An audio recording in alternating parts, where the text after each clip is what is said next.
السلام عليكم ورحمة الله وبركاته. وعليكم السلام ورحمة الله وبركاته.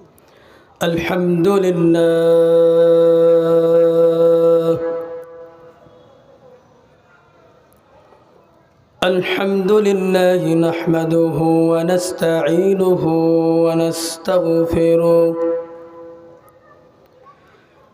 ونعوذ بالله من شرور أنفسنا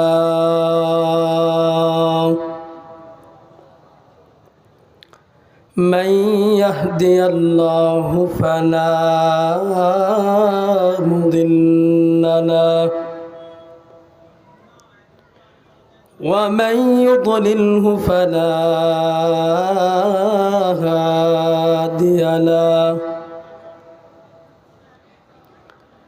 ونشهد أن لا إله إلا الله وحده لا شريك له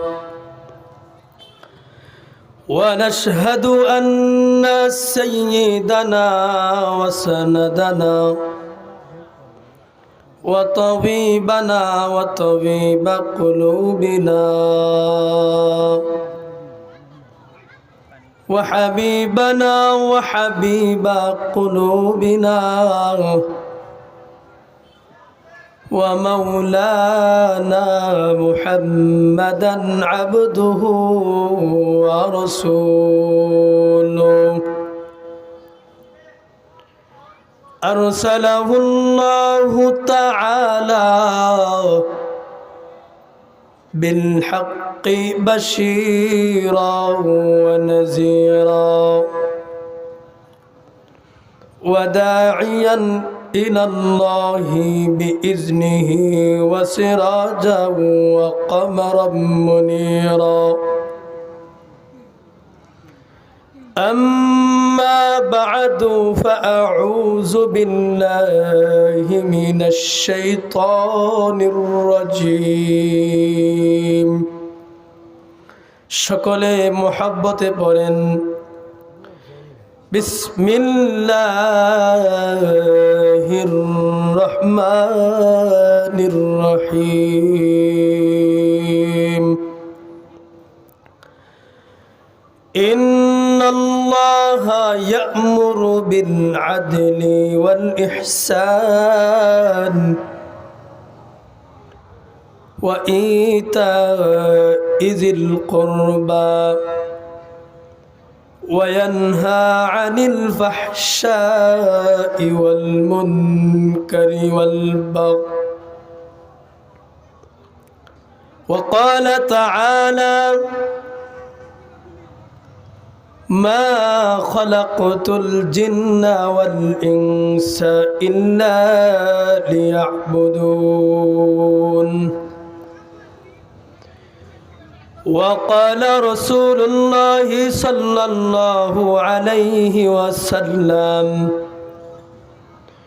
أخلص دينك يكفيك العمل القليل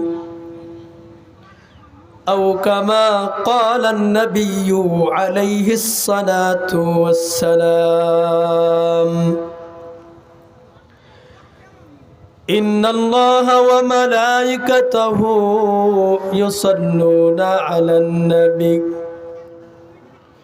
يا أيها الذين آمنوا صلوا عليه وسلموا تسليما সকলে মুহাব্বতে দরুদ ইব্রাহিম পড়েন আল্লাহুম্মা সাল্লি আলা মুহাম্মাদ ওয়া আলা আলি মুহাম্মাদ কামা সাল্লাইতা আলা ইব্রাহিম ওয়া আলা আলি ইব্রাহিম إنك حميد مجيد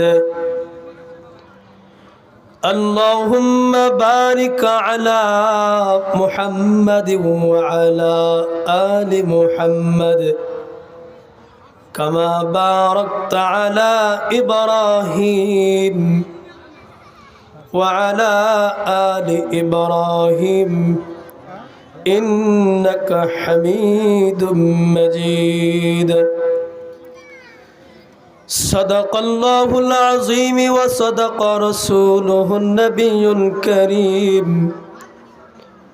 ونحن على ذلك من الشاهدين والشاكرين والحمد لله رب العالمين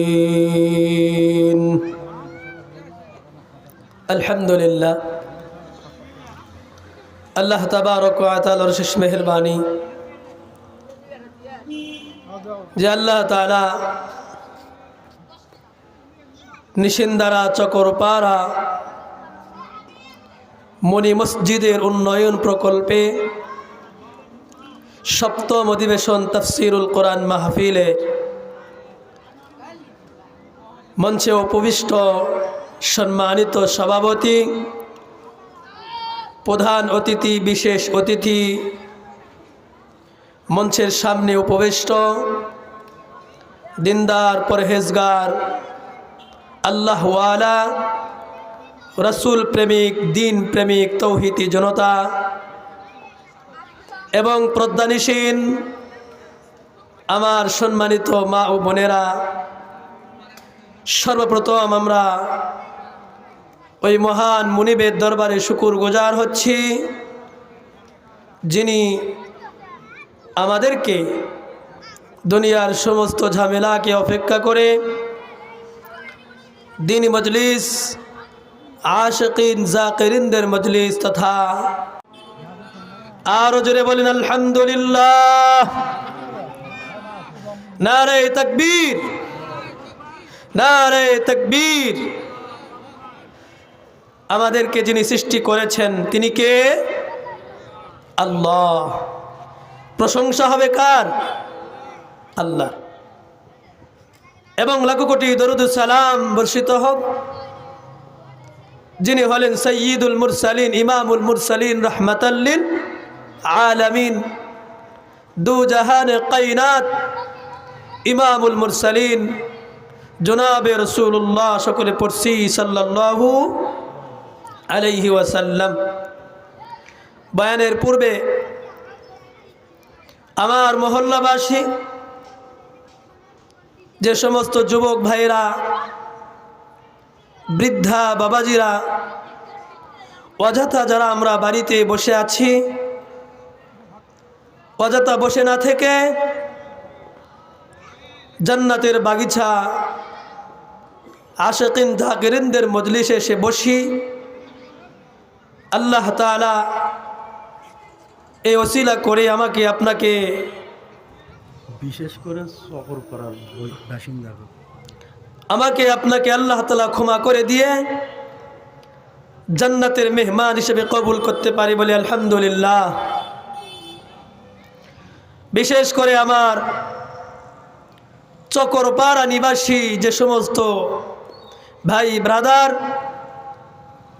এবং পিতৃতুল্য মুরব্বী বাবাজিরা, আপনাদেরকে অনুরোধ করে বলছি মেহেরবানি করে মঞ্চে আসেন। আসে মঞ্চে যদি বসেন, ওয়াজিনেরা ওয়াজ করতেও তাদের ভালো লাগবে, আপনারা কথাগুলি শুনতেও আপনাদেরকে ভালো লাগবে। এজন্য আপনাদেরকে অনুরোধ করছি মেহেরবানি করে আর কাল বিলম্ব না করে অতি শীঘ্রই সামিয়ানার নিচে এসে বসে পড়ি ইনশাআল্লাহ। সম্মানিত উপস্থিতি, আমি আপনাদের সামনে কালামুল্লাহ থেকে সূরা নাহল এর একখানা আয়াতে কারিমা, 90 নম্বর আয়াতে কারিমা তেলাওয়াত করেছি এবং কোরআনের আরেকটি সূরার একটি আয়াত তেলাওয়াত করেছি। জনাবে রাসূলুল্লাহ সাল্লাল্লাহু আলাইহি ওয়াসাল্লামের অসংখ্য অগণিত হাদিস থেকে একখানা হাদিসে কারিমা তেলাওয়াত করেছি। এই হাদিস এবং দুটি আয়াতকে সামনে রেখে অল্প সময়ে আল্লাহ তাআলা যদি আমাকে তৌফিক দান করে যুগ উপযোগী 2-4টি কথা বলার চেষ্টা করব। ওয়ামা তৌফিকি ইল্লা বিল্লাহ। সকলে বলি আল্লাহুম্মা আমিন। বিশেষ করে মঞ্চে যারা বসে আছি আমরা একটু সামনের দিকে আগে আসি ভাই, যারা মঞ্চে বসে আছি পিছনে না থেকে সবাই একটু সামনের দিকে আসলে আপনাদের সঙ্গে কথাবার্তা বলতে একটু সুবিধা হবে। যদিও সংখ্যা অল্প, আল্লাহ তাআলা আমাদেরকে পুরস্কার করবে বড় ইনশাআল্লাহ। ভূমিকার দিকে যাব না। আল্লাহ তাআলা এই মানুষটারে বড় মহব্বত করে সৃষ্টি করেছেন, কথা ঠিক, বড় ভালোবেসে সৃষ্টি করেছেন। আর এই ভালোবাসা মানুষগুলির খেদমত করার জন্য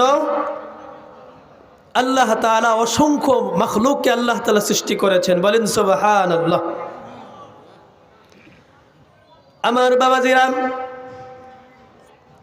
আল্লাহ তাআলা এই বনে আদমকে বড় মহব্বত করে বানাইলেন।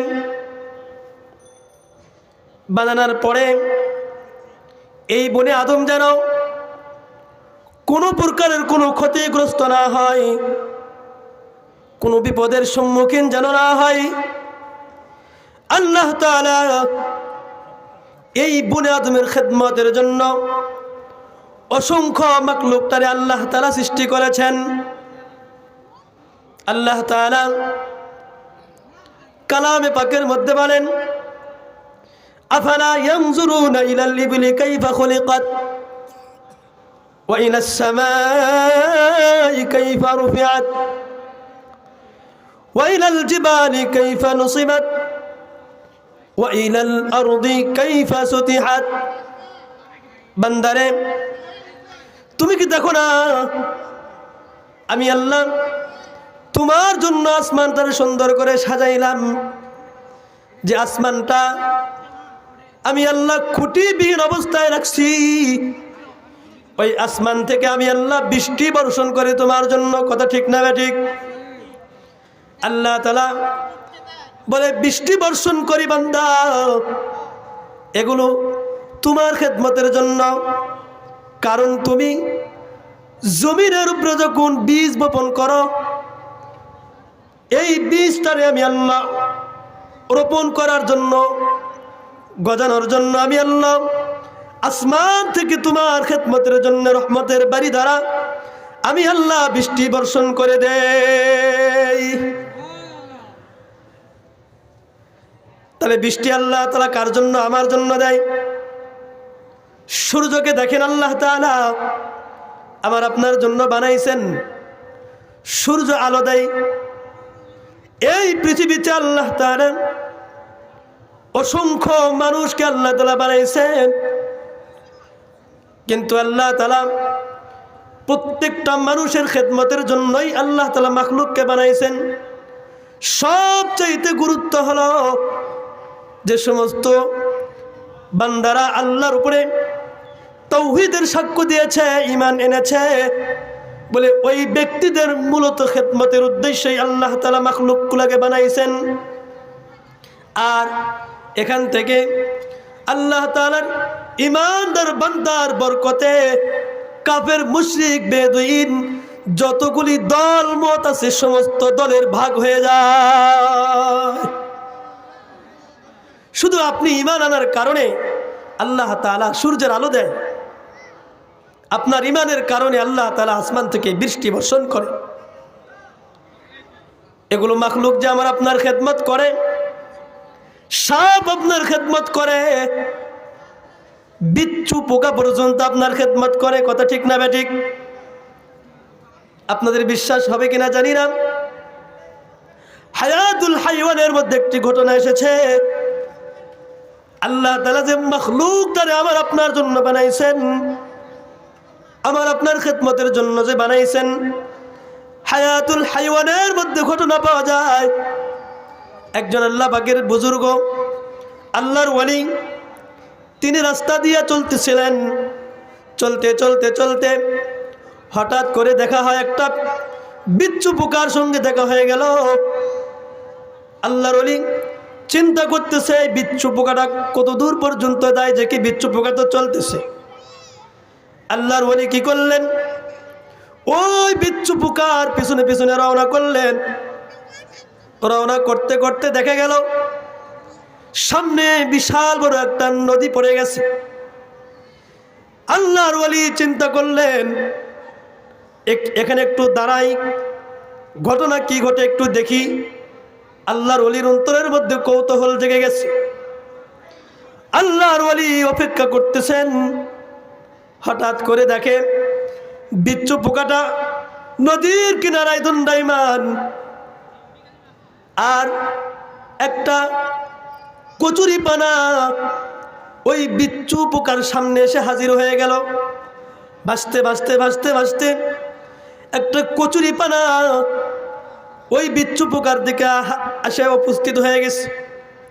বিচ্ছু পোকাটা কি করলেন, আর দেরি না করে ওই কচুরিপানার উপরে ভর করলেন। ভর করার পরে এবার কচুরিপানাও চলা শুরু করছে।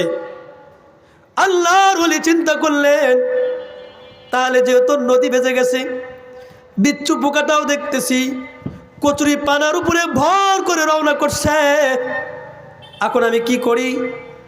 তিনি চিন্তা করলেন আমার এই ঘটনা দেখতেই হবে, কি ঘটে যায় দেখি একটু।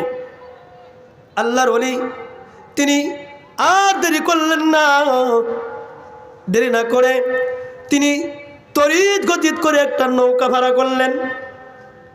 এই নৌকা ভাড়ার করার পর আল্লাহর ওলিটা নৌকা নিয়া বিচ্ছু এবং কচুরিপানার পিছনে পিছনে রওনা করলেন। যাইতে যাইতে যাইতে আল্লাহর ওলি দেখলেন নদীর ওই কিনার যাওয়ার পরে কচুরিপানাটা থেমে গেল, বিচ্ছুটাও কচুরিপানার থেকে নেমে গেল। আল্লাহর ওলি চিন্তা করলেন আমি কি করব? তিনিও নৌকা থেকে নামলেন। নামার পরে এবার মরুভূমির রাস্তা দিয়ে রওনা করলেন। রওনা করতে করতে করতে করতে দেখেন একটা যুবক, মুখে সুন্দর দাড়ি আছে, গায়ের মধ্যে লম্বা জামা। এই লম্বা জামাওয়ালা ব্যক্তিটা গাছের ছায়ার নিচে বসে বসে ঘুমাইতেছিলেন। কি করতেছিলেন বাবা? ঘুমাইতেছিলেন। আল্লাহর ওলি দেখতেছেন ওই বিচ্ছু পোকাটা হাঁটি হাঁটি পা পা করে যুবকের দিকে চলে যাইতেছে। এবার আল্লাহর ওলি চিন্তা করলেন এই বিচ্ছু পোকাটা যদি ওই যুবকটারে কামড় মারে দংশন করে তাহলে যুবকটা দুনিয়ার থেকে বিদায় হয়ে যাবে। না না, এটা করতে দেওয়া যাবে না।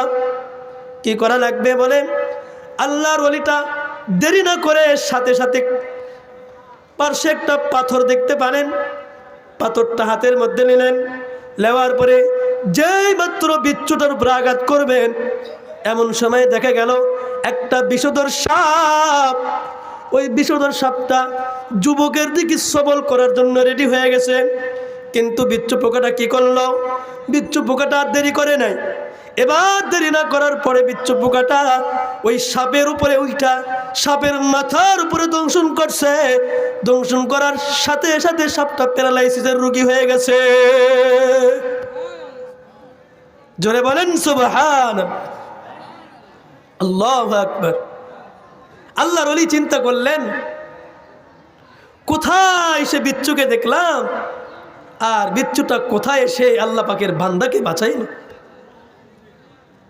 তাহলে প্রত্যেকটা মাখলুক যে আমার আপনার খেদমত করে, এই ঘটনার দ্বারা কি বুঝলাম? যে প্রত্যেকটা মাখলুকই আমার আপনার খেদমত করে। আর আল্লাহ তাআলা আমার আপনারে কেন বানাইছেন? আল্লাহ তাআলা বানাইছেন এজন্য কালামে পাকের আয়াত আল্লাহ তাআলা নাজিল করে বলেন ওয়া মা খালাকতুল জিন্না ওয়াল ইনসা ইল্লা লিয়াবুদুন।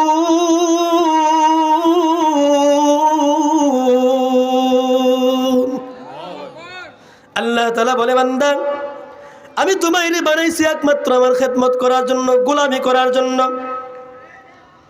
বাবাজিরা, শুধু নামাজ পড়া গোলামি না, শুধু হজ করা গোলামি না, শুধু যাকাত দেওয়া গোলামি না। আল্লাহ তাআলার গোলামির অনেক ধরন রয়েছে।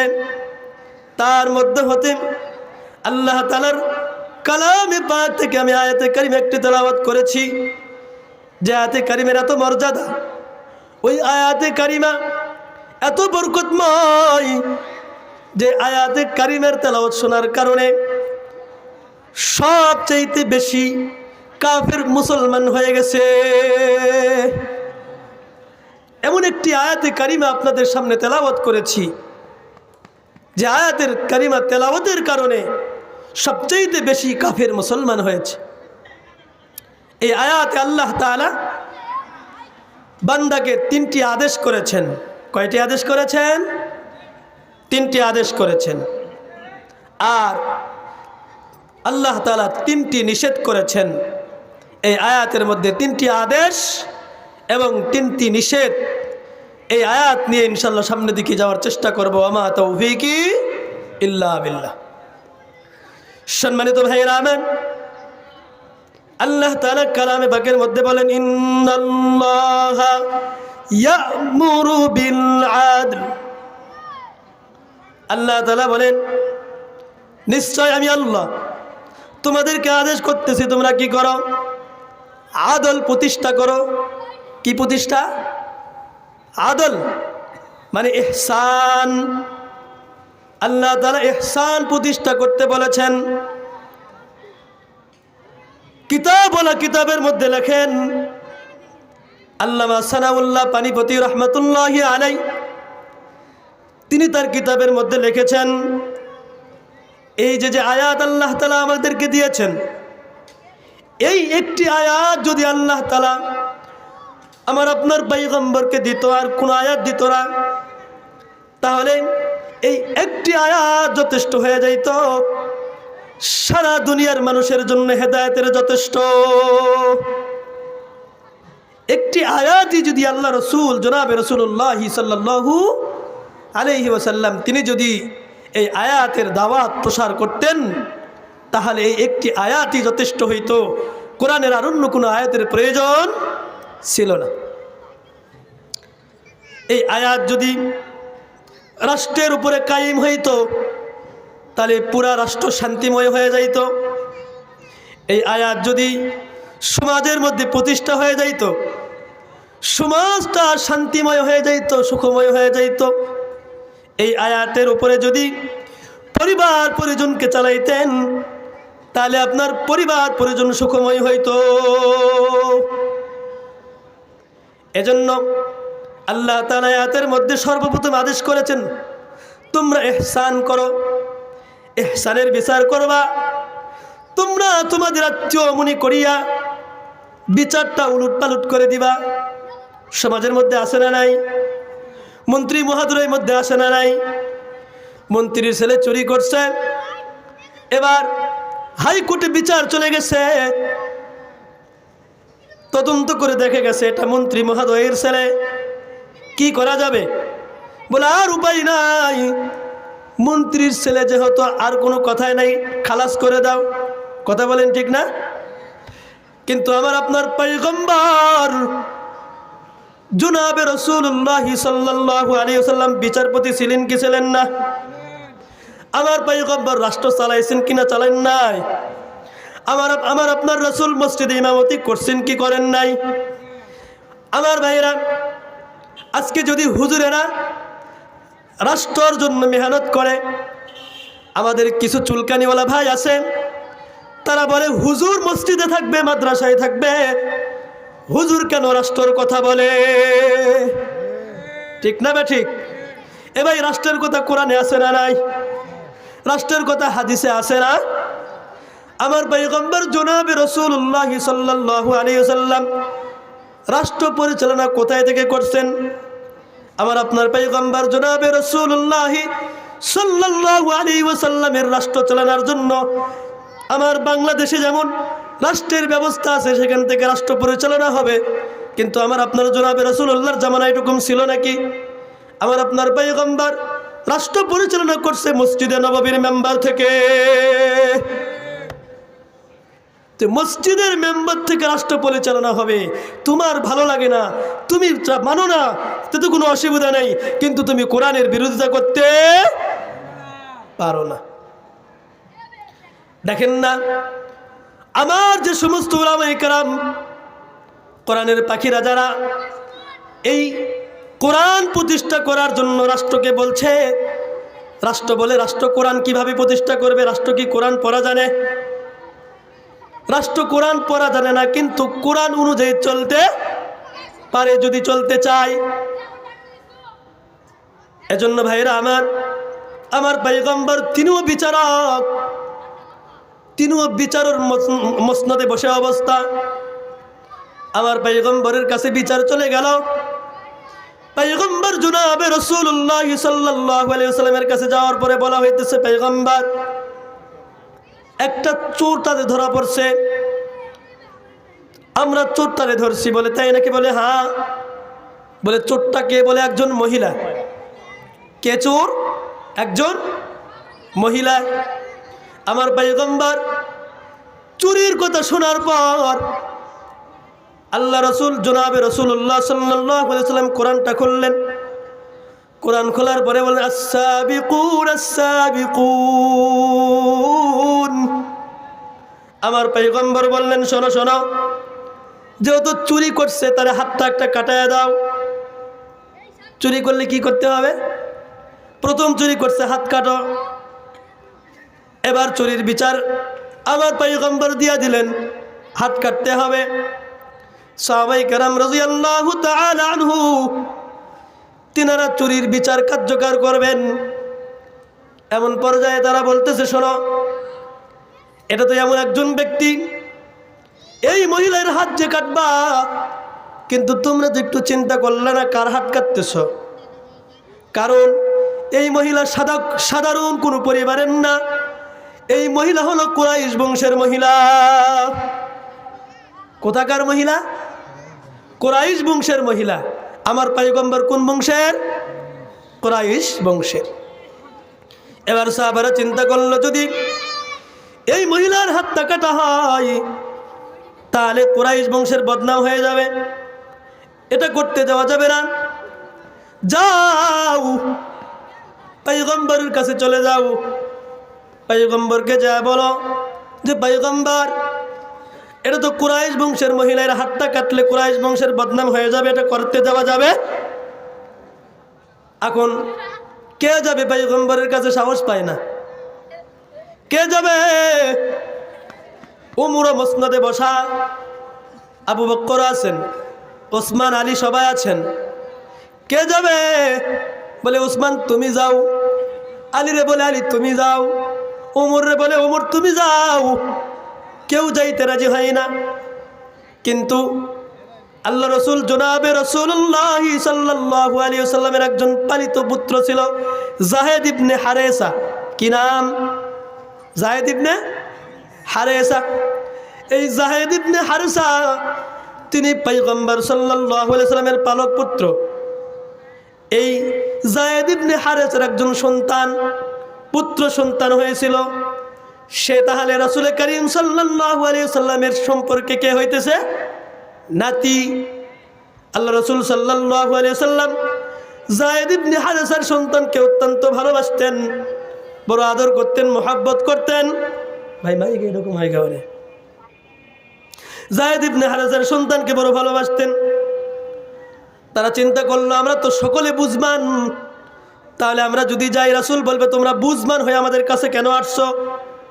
আমাদের কথা হয়তো বা রাসূল শুনবে না। যাও যাও, এই যে ছোট্ট মাসুম বাচ্চারা দিয়া পাঠাও, এই ব্যক্তি তারে পাঠাও, ছোট বাচ্চা, এ তো রাসূলকে অত্যন্ত ভালোবাসে, রাসূল এনাকেও ভালোবাসে, যা কোনো অসুবিধা হবে না। বাচ্চাটা বোঝে না।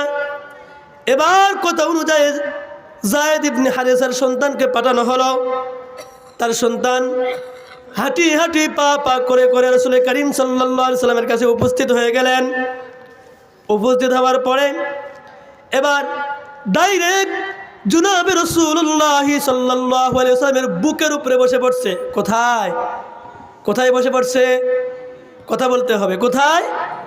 বুকের উপরে বসে পড়ছে এবং তার মাথাটা আমার পয়গম্বরের কাঁধের সাথে লাগাইয়া দিয়েছে।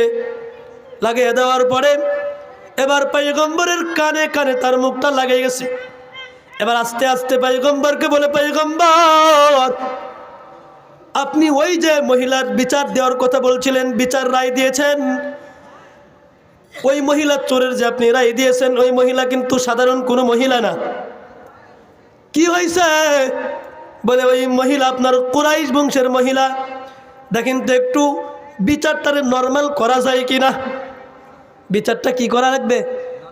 একটু নর্মাল করা যায় কিনা।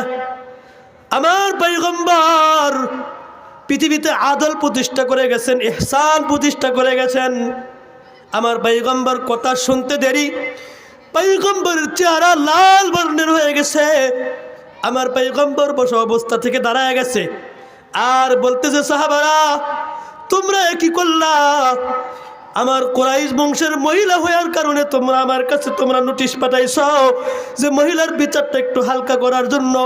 শুনে রাখো, আমার মেয়ে ফাতেমাও যদি চুরি করত, আমি মুহাম্মাদুর রাসূলুল্লাহ চুল পরিমাণ কমতি করতাম না, চুল পরিমাণ কি করতাম না, কোনো কমতি করতাম না। আজকে বিচারে বসলে, ও জজ সাহেব, আপনি বিচারপতি হইয়া বিচার করতেছেন, যেদিকে টাকা রায় সেই দিকে, ঠিক না? এ ভাই আছে না নাই? যেই দিকে টাকা সেই দিকে রায়, যেই দিকে নাই সেই দিকে কোনো রায় নাই। ও দুস্থ হবে বেড়া, আমাদের মসজিদের মামলা চলতেছে, চকরপাড়া মুনি মসজিদের মামলা চলতেছে। প্রথম যখন আমরা গেলাম রায়ের জন্য, জজ সাহেব সমস্ত বিচারকে সমাপ্তি করার পরে এবার জজ সাহেব উঠে যাইতেছেন। কি করতেছেন? উঠে যাইতেছেন, উঠে উঠে চলে যাইবেন। এমন সময় আমার মুসল্লিরা সকলে ভরা। জজ সাহেব পিছন দিকে তাকায় দেখে, সামনের দিকে একটু অগ্রসর করে দেখে সমস্ত মানুষ ভরে গেছে, মাথায় টুপি। এবার জজ সাহেব জিজ্ঞাসা করতেছেন, শোনেন, আপনারা মনে হয় রায়ের জন্য আসছেন নাকি? বলে হ্যাঁ। জজ সাহেব এতক্ষণ দেখে নাই, কি দেখছে উনি ভালো জানেন, কিন্তু বলতেছে, শোনেন, আপনারা যেহেতু রায়ের জন্য আসছেন, কথা হলো আপনারা রায় পাইতেন কিন্তু আপনাদের দখলে নাই। হুবাহু এই কথাই বলছে। কি ভাই, কথা ঠিক না? এই কথাই বলছে, আপনাদের দখলে নাই বিধে আপনারা রায় পাইলেন না। তাহলে এখানে টাকা খাইছে, কি খাইছে? টাকা খাইছে। জজ সাহেবেরা শুনে রাখো, তোমরা যতদিন পর্যন্ত পৃথিবীতে আদল প্রতিষ্ঠা না করবা, এতদিন পর্যন্ত তোমাদের বিচার এটা গ্রহণযোগ্য হবে না। আমার মালিকের কাঠগড়ায় তোমাদের দাঁড়াইতে হবে, কি হবে না? আমার মালিকের কাঠগড়াও তোমাদের দাঁড়াইতে হবে। তুমি আসামিরে পাইলে তুমি কেমনে টাকা খসাইবা চিন্তা করো, কিন্তু তোমার মালিক যে তোমার জন্য বসে আছে, কখন মালিকের কাঠগড়ায় দাঁড়াইবা? আমার ভাইরা খুব খেয়ালের সাথে কথাগুলি শুনবেন। শুধু বিচারপতি না, আমরা যারা বাবা মা আছি, আমাদের আদল প্রতিষ্ঠা করা লাগবে কি লাগবে না? আমার সন্তান 3টা, জমি হলো 15 বিঘা। কত বিঘা? 15 বিঘা সম্পত্তি। এই জমি বন্টন করার জন্য কোরআনে আছে না নাই? হাদিসে আছে না নাই? ইজমা কিয়াসের মধ্যে আছে না নাই? আমার ভাইরা, ভাইরা আমার, বয়ান সামনে দিকে যাবে, একটু সামনে আগে আসেন ভাই, মেহেরবানি করে। গোছানো থাকলে শয়তানটা বসতে পারবে না, দেখতে ভালো হবে। একটু সামনে দিকে আগে বসলে বয়ান করতে ভালো লাগবে, আপনাদের শুনতেও বড় ভালো লাগবে ভাই। এজন্য কষ্ট করে জিকির করেন। আর সামনে দিকে আগে আসেন, লা ইলাহা, জোরে লা ইলাহা, লা ইলাহা। ফেরাউন দিল তার কতই জ্বালা, আসিয়া খেলে প্রেমের খেলা। লা ইলাহা, জোরে লা ইলাহা। ডানে বি আল্লাহ, বামে বি আল্লাহ, ফাসাম্মা ওয়াজহুল্লাহ। লা ইলাহা, জোরে লা ইলাহা। আসেন ভাইগা আসেন, লা ইলাহা। সম্মানিত ভাইরা আমার, বলতেছিলাম, আপনার সন্তান 3টি সম্পত্তির আপনার কত বিঘা? 15 বিঘা সম্পত্তি, অথবা ধরেন 15 শতক আপনার জায়গা আছে। এখন আপনি বড় ছেলেকে বড় ভালোবাসেন, মহব্বত করেন, আর বাকি দুইটি সন্তান, এই দুইটি সন্তানকে আপনি ভালোবাসেন না, মহব্বত করেন না। এখন কি করলেন? আপনি বড় সন্তানকে মোটের উপরে 10 বিঘা সম্পত্তি আপনি লিখে দিলেন। ছোট দুইটি সন্তান আপনার জানলো না, বুঝলো না। এখন আপনি দুনিয়া থেকে বিদায় হয়ে চলে গেছেন। বলুন তো দেখি, আপনি যে বিচারটা প্রতিষ্ঠা করে গেছেন, এটা কি অন্যায় করছেন নাকি ভালো কাজ করছেন? আর বাকি দুইটা সন্তানের উপরে যে অন্যায় করছেন, এই দুইটি সন্তান আপনার কবর পাশে যাইয়া রব্বির হামহুমা কামা রব্বায়ানি সাগীরা বলার কথা তো দূরের কথা, বলবে আল্লাহ এই বুড়াটা দুনিয়াতেও জ্বালাইছে, আল্লাহ তুমি কবরে তার যেন কোনো শান্তি দিও না, হাসরে মিজানে ফুলসিরাতে যেন কোনো পার না পায়। ঠিক না বে ঠিক? রব্বির হামহুমা এই দোয়া করবে যে আল্লাহ আমার বাবা না দুনিয়াতে আমার কত ভালোবাসছে, ছোটবেলার থেকে লালন পালন করছে, আমাকে যেমন সুন্দর করে রাখছে, আপনিও আপনার রহমতের চাদর দিয়ে তাকে রাইখা দিন। এই কথা বলবে? আজকে সমাজের মধ্যে এটা চলে কি চলে না ভাই? চলে। এজন্য সমাজের মধ্যেও আমাদের প্রতি আদল প্রতিষ্ঠা করা লাগবে। আপনি বিচারক হয়ে গেছেন, দেশের মাতব্বর, দেশের মাতব্বর হওয়ার পরে গ্রামের মাতব্বর হয়েছেন। এখন আপনার ভাতিজা মদের ব্যবসা করে, ইয়াবার ব্যবসা করে, দুনিয়াতে নারী নিয়ে খেলতামাশা করে, আপনার কাছে বিচার চলে গেছে। এখন আপনি চিন্তা গবেষণার মধ্যে পড়ে গেলেন, কি করা যায়? যেহেতু আপনার ভাতিজা, এখন আর বিচারটা সুন্দর হয় না। কারণ বলে এই প্রথমবার করছে, এবার আমরা মাফ করে দেই। এখানে যদি আপনার ভাতিজা না হইয়া অন্য কোনো একজন কারো সন্তান হইতো, তাহলে অবশ্যই কিন্তু বিচারটা আপনি সঠিক করতেন। এখানে বিচার আপনি ঠিকই করতেন। কারণ আপনি যখনই আপনার ছেলেটার নাকের মধ্যে গরম পানি দেবেন, আপনাকে বড় কষ্ট লাগবে। আপনার ছেলেটার পা উপর দিকে কইরা যখন 2-4টা বাড়ি দিতে শুরু করবেন, আপনার বড় লজ্জা লাগবে। এজন্য আপনার ছেলেটারে বাঁচানোর জন্য, মানুষের বকাবকি থেকে বাঁচানোর জন্য আপনি বিচারটা হালকা করছেন। এটার নাম আদল নয়, এটার নাম ইহসান নয়। এজন্য ইহসান প্রতিষ্ঠা করা লাগবে। আমার ভাইরা, ইনসাফ প্রতিষ্ঠা করা লাগবে। আর ইহসান হলো, সামনে আলোচনায় আসবে ইনশাআল্লাহ। আল্লাহ তাআলা বলেন, ইন্নাল্লাহা ইয়া'মুরু বিল আদলি ওয়াল ইহসান। দ্বিতীয় নাম্বার কি ভাই? ইহসান। প্রথমটা কি ছিল? ইনসাফ, মানে আদল। এখানে ইহসান করার কথা বলা হয়েছে। আমার ভাইরা, ও আমার পদ্মানিসীন মায়েরা, আমাদের তো আজকে ইহসান নাই। কিভাবে নাই? আমি অনেক কোটিপতি হয়ে গেছি, একজন দরিদ্র ব্যক্তি আমার দরজায় আসা লক করতেছে, দরজা এসে ঠুকা দেয়, হাত বাড়াইছে, ভাইজান আমি অসহায়, আমার একটু কিছু দেন। আপনি মুখটা বাঁকা করে অন্যদিকে তাকাইলেন, এটা কি ইহসান?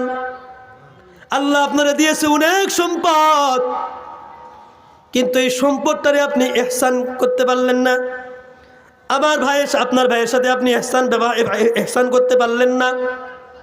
কারণ আল্লাহ তাআলা ইহসান প্রতিষ্ঠা করতে বলেছে, এটা একটা ইবাদত, গুরুত্বপূর্ণ। ভাইরা আমার, আজকে যার শরীরটা একটু ফর্সা সুন্দর, ওই ব্যক্তিটা, যে ব্যক্তি কালা, ওই কালা ব্যক্তি যদি ফর্সা মানুষের সামনে বসে, ওই ব্যক্তিটারে দেখা ফর্সা মানুষটা আবার একটু সরে যায়, আরও একটু আগা যায়, আবার ওই ব্যক্তিটা একটু সরে যায়। কারণ কি? তার পেস্টেসে লাগে, সে এটা পছন্দ করে না। বলে আমি একজন এত সুন্দর সুগঠন, আর আমার সামনে কালো মানুষ বসবে, যা কখনো হইতে পারে না। তার আকলের মধ্যে একটা বাধা দেয়।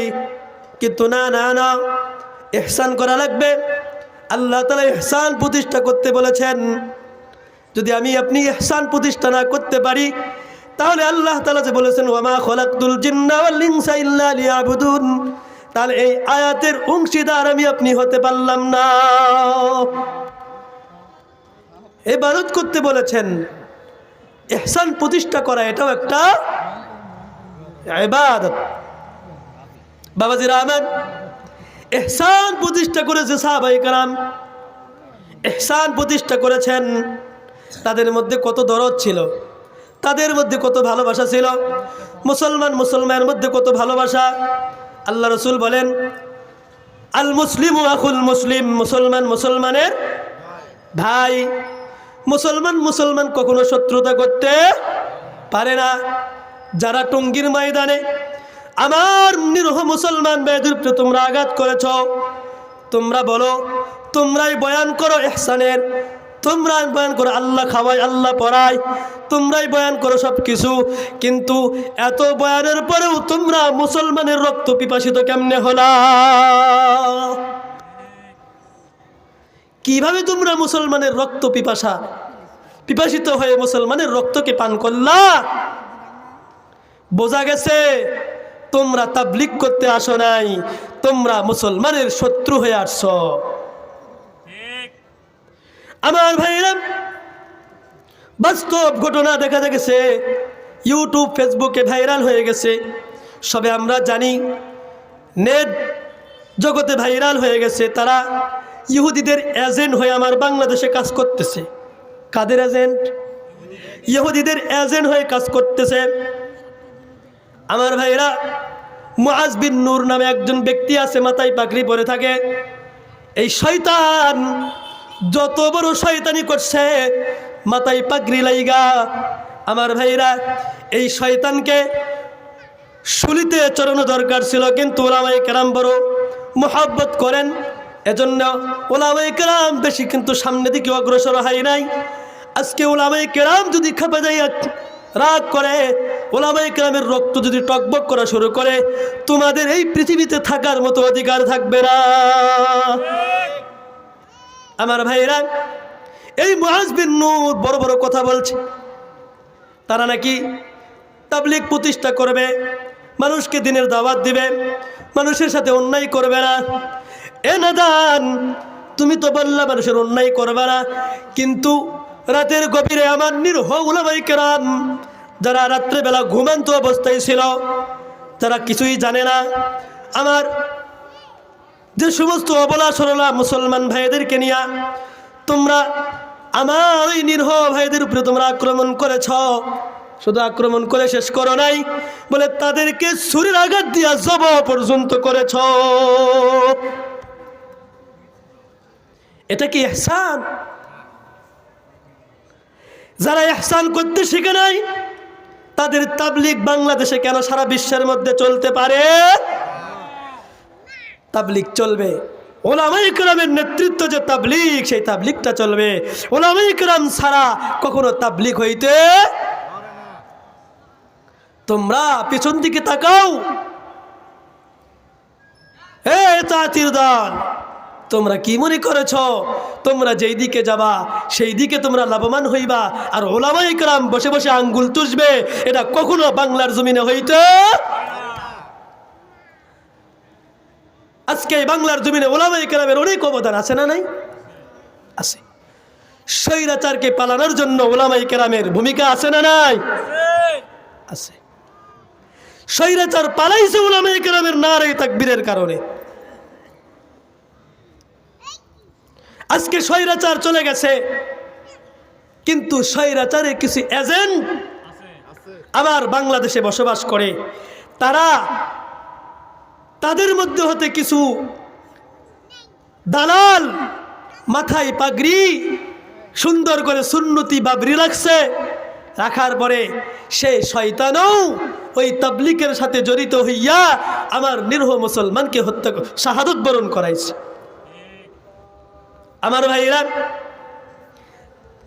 ওই ব্যক্তি আসলেই তাবলীগ করছে না মানুষের উপরে জুলুম করছে?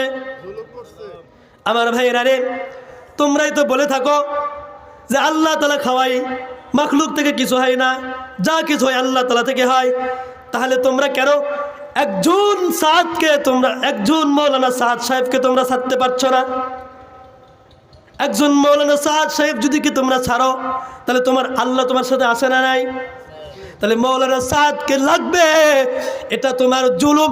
এটা তুমি এটাকে কি করছো? মানুষের উপর জুলুম চাপায়া দিয়েছো। এটা তোমার অহংকার, এটা তোমার ব্যক্তিগত সমস্যা। একজন সাদ সাহেব যদি না হয়, কোটি কোটি সাদ সারা বিশ্বের মধ্যে আছে না না? আমার ভাইরা, এজন্য আমরা তাবলিগ গোলাদেরকে ঘৃণা করব না? তাবলিগ গোলাদেরকে ভালোবাসবো তো, নাকি টুঙ্গির এই ইতিহাস জানার পরে আমরা তাবলিগ গোলাদের ঘৃণা করব? ও ভাই, এই তাবলিগ গোলারা যে কত সুন্দর করে মানুষকে দাওয়াত দেয়, এত সুন্দর করে দাওয়াত কোনো একটা দল এরকম পাওয়া যাবে না। মানুষের দ্বারে দ্বারে গিয়া বাড়ির থেকে আসসালামু আলাইকুম বলে বলে দরজায় লক করে, বাড়িতে কেউ আসেন নাকি ভাই? বলে হ্যাঁ আসি ভাই, একটু বাইরে আসেন। সুন্দর করে সুমধুর কণ্ঠে মিষ্টি মিষ্টি ভাষায় মানুষকে আল্লাহ পাকের বরত্বর কথা বলে, আল্লাহ পাকের কথা বলে। ভাইজান, পিঠে হাত বুলাই, মাথায় হাত বুলাইয়া বুলাইয়া, ভাই আর কতদিন পৃথিবীতে বাঁচবেন? চলেন আপনাদের মহল্লা মসজিদে সুন্দর সুন্দর আলোচনা হইতেছে, আমরাও শুনতেছিলাম। আমরা চাইলাম ভাই আপনি যদি একটু যান, তাহলে আপনার জন্য একটু ভালো উপকার হইতো। এরকম করে করে তারা কিন্তু মানুষকে দাওয়াত দেয়। কথা বলেন ঠিক না? এত সুন্দর করে তাবলিগের কাজ করে। আবার কিছু কুলুঙ্গার যারা তাবলিগ ওয়ালাদেরকে চিনে না, তারা বলে তাবলিগ ওয়ালা পিকনিক খায়। তাবলিগ ওয়ালা কি তোমার পকেট থেকে 10 টাকা চাইছিল কোনোদিন? কষে হে অমুক নেতা, তুমি একটু আমার সহযোগিতা করো, আমরা তাবলিগ চালাইতে পারছি না, বলছিল কোনোদিন? তারা নিজের পকেটের টাকা খরচ কইরা তোমার দ্বারে আসে। তোমার কপাল ভালো যে তোমার দ্বারে আইসা তোমার আল্লাহর কথা বলে, এটা তোমার কপাল ভালো। কার ঠেকা পড়ছে তোমার কাছে আসা দিনের দাওয়াত দেওয়া? এজন্য আমরা ওই তাবলিগকে মানি যে তাবলিগ উলামায়ে কেরাম পরিচালনা করে। কথা বলেন ঠিক না বেঠিক? আসুন, আমরা আলোচনা করতেছিলাম কিসের? ইহসান। কিসের ভাই? ইহসান। ইহসান প্রতিষ্ঠা করছে কারা? সাহাবায়ে কেরাম রাদিয়াল্লাহু তাআলা আনহু। একটি উদাহরণ দিলে আপনাদের বুঝে আসবে। সাহাবায়ে কেরাম রাদিয়াল্লাহু তাআলা আনহু কত সুন্দর করে ইহসানকে প্রতিষ্ঠা করেছে। আমাদের কত দরকার ইহসান প্রতিষ্ঠা করা দরকার, আছে না নাই? আমার ভাইরা, সাহাবায়ে কেরাম রাদিয়াল্লাহু তাআলা আনহুর মধ্যে একজন আল্লাহর বান্দা, একজন সাহাবা, তিনার বাড়ি ছিল মদিনা থেকে প্রায় 350 মাইল দূরে। কত দূরে? আরো জোরে বলেন। 350 মাইল দূরে তিনার বাড়ি ছিল। যুবকটা ব্যবসায়িক ছিল। এই ব্যবসায়িক মালামাল নিয়া যুবকটা মদিনার উদ্দেশ্যে রওনা করছেন। এবার রওনা করতেছেন, যাইতে যাইতে যাইতে যাইতে মরুভূমির পথ পাড়ি দিয়া। তখন তো এত সুন্দর সুন্দর কোনো যানবাহনের ব্যবস্থা ছিল না। আল্লাহর বান্দা ঘোড়াতে ভর করে, ঘোড়ার উপরে সওয়ার হয়ে আল্লাহর বান্দা মদিনার যাওয়ার জন্য রওনা করছেন। এবার আস্তে আস্তে আস্তে আস্তে রাত হয়ে গেছে। আল্লাহর বান্দা এবার বিশ্রাম নেওয়ার জন্য একটু বাগান খুঁজতেছিলেন, ক্লান্ত হয়ে গেছে। আল্লাহর বান্দা দেখেন খুঁজতে খুঁজতে খুঁজতে খুঁজতে একটা খেজুর বাগান পেয়ে গেছে। সাহাবায়ে কেরাম রাদিয়াল্লাহু তাআলা আনহুর আরেকটা গুণ ছিল, সেটা কি? সাহাবায়ে কেরাম কখনো একটা খেজুরের বীজ পর্যন্ত কোনো সাহাবীকে না জানিয়া কখনো হাত দিয়া ধরতেন না। আল্লাহর বান্দা তিনিও এরকমভাবে খেজুর বাগানের মধ্যে প্রবেশ করছেন। খেজুর বাগানের মধ্যে প্রবেশ করার পরে তার ঘোড়াটা বাঁধিয়ে রাখছেন। বাঁধিয়ে রাখার পরে আল্লাহর বান্দা বিশ্রামের জন্য একটু গাছের সাথে হেলান নিয়ে বিশ্রাম করতেছিলেন। এমন সময় তার এরকম তন্দ্রা এসে গেছে, ঘুম এসে গেছে। আল্লাহর বান্দা ঘুমিয়ে গেছেন। কখন জানি নিজের অজান্তে তার বাধা ঘোড়াটা সেখান থেকে ছিটকিয়ে ঘোড়াটা সেখান থেকে চলে গেছে। যাওয়ার পরে পার্শ্ববর্তী এক বৃদ্ধা তিনি খেজুরের বীজ বপন করতেছিলেন। সেই বীজগুলি একটু অঙ্কুর সামনের দিকে অগ্রসর হয়েছে। আল্লাহর বান্দার ওই খেজুর বাগানে গিয়া ঘোড়াটা এরকম পায়চারি করতে করতে অনেকগুলি খেজুরের বীজের সমস্ত চারাগুলি নষ্ট হয়ে গেছে, কিছু চারাগুলি নষ্ট হয়ে গেছে। যার কারণে বৃদ্ধা ওই ঘোড়াটাকে খেতে দেওয়ার জন্য, ওখান থেকে তাড়ানোর জন্য আল্লাহর বান্দা একটা পাথর নিয়ে ঘোড়াটার দিকে নিক্ষেপ করছে। নিক্ষেপ করার পরে আল্লাহর বান্দা ঘোড়াটার দিকে যাহা মাত্র নিক্ষেপ করছে, ঘোড়াটার মাথায় লাগার কারণে ঘোড়াটা তার রক্ত প্রবাহিত হইতে হইতে রক্ত শূন্য হয়ে ঘোড়াটা সেখানেই বিদায় হয়ে যায়। ইতিমধ্যেই আমাদের দ্বিতীয় মেহমান উপস্থিত হয়েছে। তাকে তার আসন গ্রহণ করার জন্য বিশেষভাবে অনুরোধ করছি। সম্মানিত ভাইয়েরা, একটি কথা বলি, ইনশাল্লাহ আমি শেষ করে দিব। আমার বড় ভাই চলে আসছেন। আল্লাহর বান্দা দেখলেন আঘাত করার সাথে সাথে ঘোড়াটা দুনিয়ার থেকে বিদায় হয়ে গেল রক্ত শূন্য হয়ে।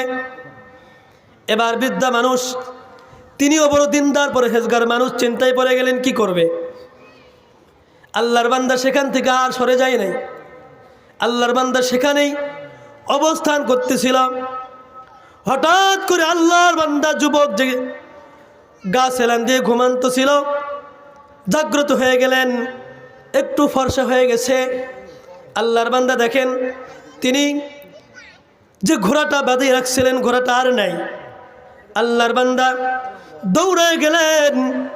দৌড়ে যাওয়ার পরে দেখছেন ঘোড়াটা একদিকে পড়ে আছে, আর ওই বৃদ্ধা বাবাজি তিনিও একদিকে বসে আছেন। ঘোড়ার কাছে যায় দেখেন ঘোড়াটা আর জীবিত নাই। এবার বৃদ্ধাকে জিজ্ঞাসা করছে, বাবাজি আমার ঘোড়াটা কিভাবে মারা গেছে? বলে, বাবা আমার কারণে মারা গেছে। কারণ কি? বলে, তোমার ঘোড়াটা আমার এই ক্ষেতের মধ্যে আসার কারণে আমার ক্ষেতগুলি নষ্ট হয়ে গেছে। আমি তোমার ঘোড়াটারে মারতে চাই নাই, তোমার ঘোড়াটা ক্ষেত নষ্ট করছে, এজন্য আমি তোমার ঘোড়াটা এখান থেকে তাড়ানোর চেষ্টা করছি, তাড়ানোর জন্য পাথরের আঘাত করছি, যার কারণে তোমার ঘোড়াটা দুনিয়া থেকে বিদায় হয়ে গেছে। আল্লাহর বান্দা তিনি আর রাগ কন্ট্রোল করতে পারলেন না। এবার আল্লাহর বান্দা কি করলেন, সাথে সাথে বৃদ্ধার গালের উপরে একটা থাপড় মেরে দিলেন। থাপড় মারতে দেরি, বৃদ্ধাটাও দুনিয়ার থেকে বিদায় হতে দেরি হয় না। আল্লাহর বান্দা তিনিও বড় দিনদার। এখন কি করবে উপায়? আমি যদি এখান থেকে বিদায় হয়ে যাই তাহলে আমি তো একটা ঋণী হয়ে যাব, খুনি হয়ে যাব। খুনি হইয়া আল্লাহ তাআলার কাঠ ঘরে উঠতে হবে না, না এটা করা যাবে না। আল্লাহর বান্দা যুবকটা তিনিও সেখানে বসে রইলেন। সন্ধ্যা হয়ে যাইতেছে, এমন সময় তার দুই সন্তান বাবারে খুঁজতে খুঁজতে খুঁজতে খুঁজতে খুঁজতে খুঁজতে বাগানে হাজির হয়ে গেছে। এবার হাজির হওয়ার পরে আল্লাহর দুই বান্দা আসিয়া দেখে একজন যুবক দণ্ডায়মান অবস্থায়, আরেকদিকে বৃদ্ধা তিনিও শোয়া অবস্থায়, আরেকদিকে তার ঘোড়াটা এরকম শোয়া অবস্থায়। যুবকের কাছে আসলেন। আসার পরে জিজ্ঞাসা করতেছেন কি হয়েছে। যুবক সব কিছু ঘটনা স্পষ্ট করে তাদেরকে বলে দিলেন। বলে দেওয়ার পরে এবার যুবকের দুই ভাই যুবককে নিয়া আমিরুল মুমিনিন খলিফাতুল মুসলিমিন অর্ধজাহানের বাদশাহ হযরতে উমরে ফারুক রাদিয়াল্লাহু তাআলা আনহুর দরবারে গেছে। কার কাছে গেলেন ভাই? উমরে ফারুক রাদিয়াল্লাহু তাআলা আনহুর দরবারে চলে গেছেন। আল্লাহর বান্দা উমরে ফারুক রাদিয়াল্লাহু তাআলা আনহুর কাছে নালিশ করলেন। এরকম শেষ করে দিব। এবার আল্লাহর বান্দা বিচার দেওয়ার পরে আমিরুল মুমিনিন বিচার কাজ সম্পন্ন করলেন। বিচারের রায় দিলেন, ঠিক আছে তুমি যেহেতু তাকে দুনিয়ার থেকে বিদায় করেছ, সে মৃত্যুবরণ করেছে, এজন্য তুমি মৃত্যুদণ্ড তোমার অবিধারিত হয়ে গেল। আল্লাহর বান্দা যুবক ব্যবসায়ী, তিনি বড় দিনদার পরহেজগার, তিনি বললেন, ঠিক আছে আমিরুল মুমিনিন, আমি মৃত্যুদণ্ড মানতে রাজি আছি, কোনো সমস্যা নাই। হুজুর একটু আমাদের সময় দিতে হবে, আমি একটু আমার এলাকায় ফিরে যাব, যাওয়ার পরে আমার কিছু কাজ আছে। কি কাজ? বলে, হুজুর আমি কিছু কাফেরের হাত থেকে আমি কর্জে হাসানা নিয়েছি, যে কর্জে হাসানা দিয়ে আমি ব্যবসা করতে চেয়েছিলাম, কিন্তু আজকে তো আমি বিচারের কাঠগড়ায় দণ্ডায়মান হয়েছি। হুজুর গো, একটু সময় আমারে দেন, আমি আমার এলাকায় ফিরে যাওয়ার পরে সব কিছু তাদেরকে বুঝে দিয়ে আমি আবার চলে আসব। কারণ এগুলো যদি আমি তাদেরকে বুঝে না দেই, তাহলে আমার মুসলমান ভাইদের বদনাম হবে। কাফের মুশরিক বলবে মুসলমান কথা দিয়ে কথা রাখে না। এজন্য আমি মুসলমানের কলঙ্ক করতে চাই না, মুসলমানের কোনো বদনাম করতে চাই না। আমিরুল মুমিনিন একটু আমার সময় দিয়ে দেন। পয়গম্বর ঠিক বলে, ঠিক আছে তোমার সময় দিব, কিন্তু তোমার একটা জামিনদার বানাইতে হবে। কি বানাইতে হবে? তোমার একটা জামিনদার বানাইতে হবে। কারণ তুমি যদি ফিরে না আসো, তাহলে তোমার জামিনদার হিসাবে ওই ব্যক্তির ফাঁস দেওয়া হবে। কে হবে সেই জামিনদার? ভাই নাই, আত্মীয় স্বজন তো এখানে কেউ নাই। যুবক বলে, আমিরুল মুমিনিন, এখানে যদি আমার বাবা থাকতো তাহলে আমার বাবা জামিনদার হয়ে যাইতো, আমার ভাইটা যদি থাকতো আমার ভাইটা জামিনদার হয়ে যাইতো, কিন্তু আমার তো কেউ নেই, কে জামিনদার হবে?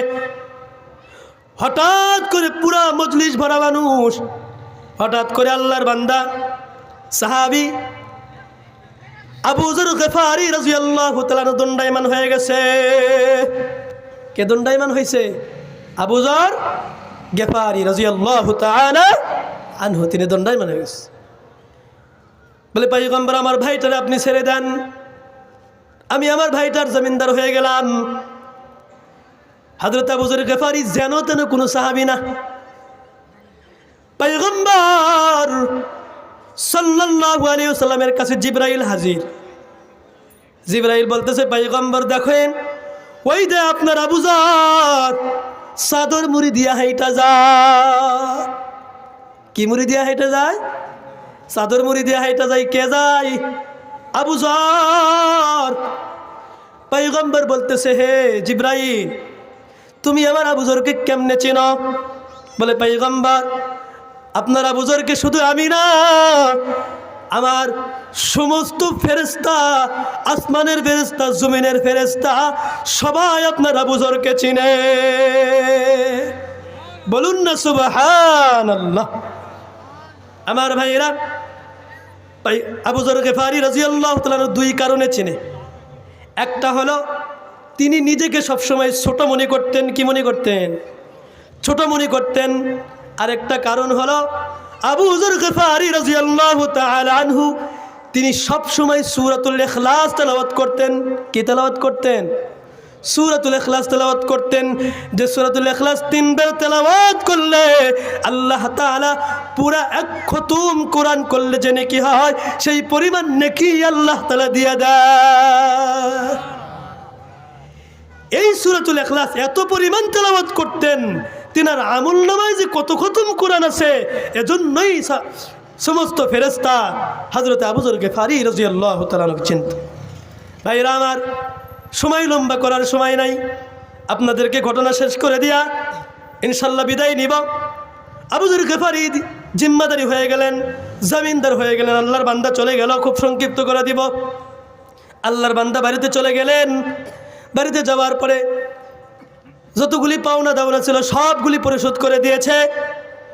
পরিশোধ করে দেওয়ার পর আল্লাহর বান্দা মায়ের কাছে চলে গেছেন। এবার মারে যায় বলে, মা, আমি দুনিয়াত আপনার কাছ থেকে যতদিন যেখানে বিদায় নিয়েছি মা, আপনার দোয়া ছাড়া বিদায় নেই নাই। ও মা, আজকে একটু বিদায়ের খাউনটা একটু আপনারা আমারে খাওয়ায় দেন। ও মা, আজকে একটু আমার শেষ বিদায় দিয়ে দেন, কারণ আমি একজন খুনি হয়ে দুনিয়ার থেকে যাইতে চাই না। ও ও মা, আপনি কি চান আপনার ছেলেটা খুনি হইয়া আল্লাহ পাকের কাঠ ঘরাই উঠে, এটাকে আপনি চান? মা বলে, না, কখনো চাই না। মা সন্তানরে বুকে জড়ায় নিয়া সন্তানরে দোয়া দিলেন, আদরের খাওয়ান খাওয়ায়া দিয়েছেন। এবার বাবার কাছে গেলেন, বাবা গো, ও বাবা, আপনি কি চান আপনার ছেলে আল্লাহ পাকের দরবারে খুনি হইয়া উঠুক, এটাকে আপনি চান? বলে, না, আমি চাই না। বলে, ঠিক আছে, আমি তোমারে বিদায় দিলাম, বাবা যাও।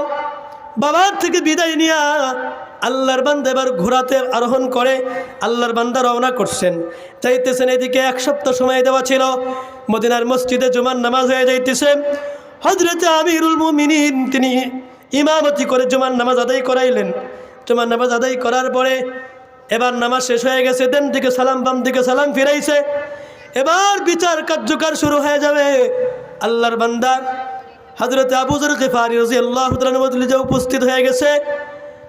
এইদিকে আমিরুল মুমিনিন তিনি বিচার শুরু করবেন।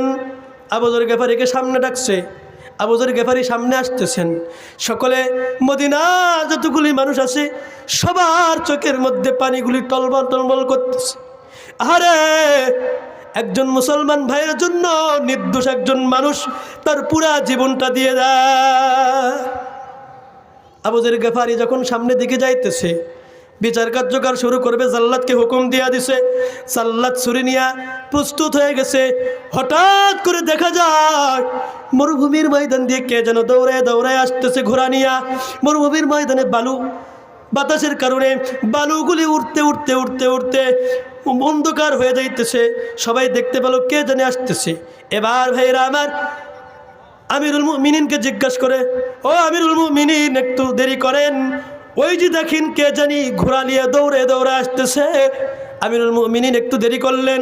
দেরি করার পরে দেখা গেল ওই যে যুবকটা আমিরুল মুমিনের কাছ থেকে বিদায় নিয়ে চলে গেছে, যুবকটা হাজির হয়ে গেছে। আমিরুল মুমিনের কাছে আসার পরে বলছে, হুজুর গো, আপনি একটু আমার ক্ষমা করবেন, কারণ আমার আসতে একটু দেরি হয়ে গেছে, কারণ একটু সমস্যার মধ্যে পড়েছিলাম। খুব সংক্ষিপ্ত করে দিচ্ছি বাবা, পুরা ঘটনা লম্বা করার সময় নাই। এবার আমিরুল মুমিনিন তারে বিচার করার জন্য, বিচার সম্পন্ন করার জন্য জাল্লাদকে হুকুম দিচ্ছেন। এমন সময় ওই যে দুই যুবকটা বাপের বিচার দেওয়ার জন্য, বিচার করার জন্য আমিরুল মুমিনিনের কাছে বিচারটা দিয়েছিলেন, ওনারা এই ঘটনাগুলি দেখতেছেন। দেখতে দেখতে তাদের অন্তরের মধ্যে ওই যে মোহাব্বত সৃষ্টি হয়ে গেছে যে আহারে, আল্লাহর একজন বান্দা নির্দোষ দুনিয়ার থেকে কিভাবে যাইতে চায়, এটা কখনো হইতে পারে না। একজন খুনিরে এখান থেকে বিদায় দেওয়া হয়েছে আর বলা হয়েছে তোমার মৃত্যুদণ্ড হবে, আর মৃত্যুদণ্ড সব কমপ্লিট হয়ে গেছে। এই ব্যক্তিটা তার জীবনকে স্বেচ্ছায় দেওয়ার জন্য যে ব্যক্তি দুনিয়ার থেকে বিদায় নিতে পারে, এই ব্যক্তি কখনো সাধারণ কোনো ব্যক্তি হতে পারে না। এই ব্যক্তি অবশ্যই আল্লাহ পাকের কোনো প্রেরিত ব্যক্তি, আল্লাহ পাকের কোনো একজন মাহবুব ব্যক্তি হতে পারে। এছাড়া সাধারণ কোনো ব্যক্তি এই কাজ করতে পারে না। ওই দুইজন ব্যক্তির দয়া হয়ে গেল। আমিরুল মুমিনিনকে বলতেছে, হ আমিরুল মুমিনিন, আমরা আমার এই ভাইটারে ক্ষমা করে দিলাম এবং এই ভাইটারে আমাদের আপন ভাই হিসাবে গ্রহণ করে আমাদের বাড়িতে নিয়ে যাইতে চাই, হুজুর এনাকে আপনি ক্ষমা করে দেন। এজন্য ভাইরা আমার, আমরা ইহসান প্রতিষ্ঠা করব তো ইনশাআল্লাহ। মানুষের প্রতি আমরা দরদ দেখাবো, ভালোবাসা দেখাবো, অহংকার করব না। আমি বড় যশায় হয়েছি এজন্য অহংকার, মন্ত্রী মহোদয় হয়েছি অহংকার, এগুলো করা যাবে না। অনেক লম্বা আলোচনা ছিল, করার সময় নেই। আল্লাহ তাআলা আমাদের সকলকে যা বলা হলো, যা শোনা হলো, এর মধ্যে কোনো ভুল ত্রুটি হয়ে থাকে আল্লাহ তাআলা ক্ষমা করে দিক।